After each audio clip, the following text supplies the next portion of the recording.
We're here with RoboCop on the red carpet with Peter Weller on PearlSnapDiscount.com. Peter, I've got to ask, since I'm a UNT guy myself, what was it like back in the day when you were out in Denton and, you know, just in that jazz community that you were part of?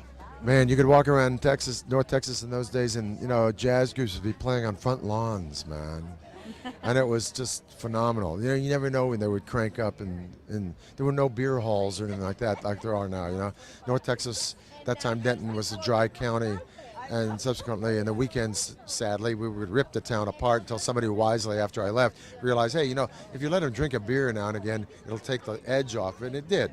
But in the 60s, it was a wild pressure cooker of gifted musicians. You know, those musicians I went to school with, like Lou Marini, who's Blue Lou on Saturday Night Live, and he's a studio session guy.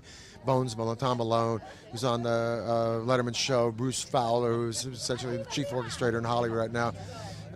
Gene Parks, one of the great guitar players, session guys. Those guys were geniuses. These guys were all 18, 19, 20 years old.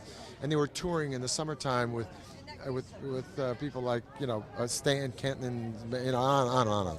So, it was a wild place to be, man. It was absolutely phenomenal time to be there. Do you ever get to play like now? I mean, Yeah, I got a sextet now. As a matter of fact, I got a gig tonight that I had to cancel and make next week. I got 5 great session guys with me in LA that make a mediocre old trumpet player look better than he is. Yeah, we're playing next week on the 28th.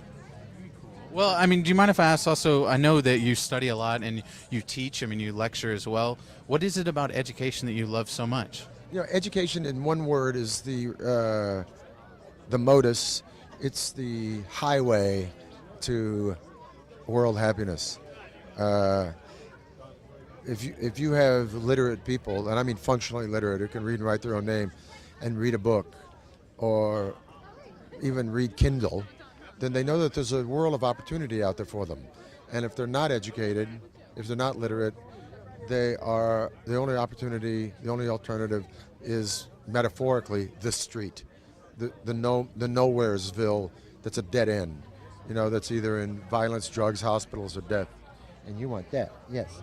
But we do a lot with LA Unified Schools. You know, a lot of the school systems can't afford books. So, we do a lot of books for the school system. I work with a foundation called the Reardon Foundation, but also, you know, teach field trips on it if I can, because it's a thrill to teach. It's a, you know, if you can give even a 19-year-old kid who's never been to Italy a sense of, wants to study film, and you show him Renaissance art or medieval art, you see that this is just a continuum of visual information and communication and entertainment, then he knows that, wow, you know, it all didn't start here with CGI. You know, it goes all the way back to the caves of Lascaux. You know, they're writing on walls, they're drawing pictures of buffalo on walls. So visual arts is what I love to teach, and that's sort of a passion of mine. And you guys travel all the time. I mean, you're over in Italy quite often, right? Yeah, well, we live part-time in Italy, so we're fortunate enough to. Travel for work, travel for pleasure. Yeah. We work to go over there, so.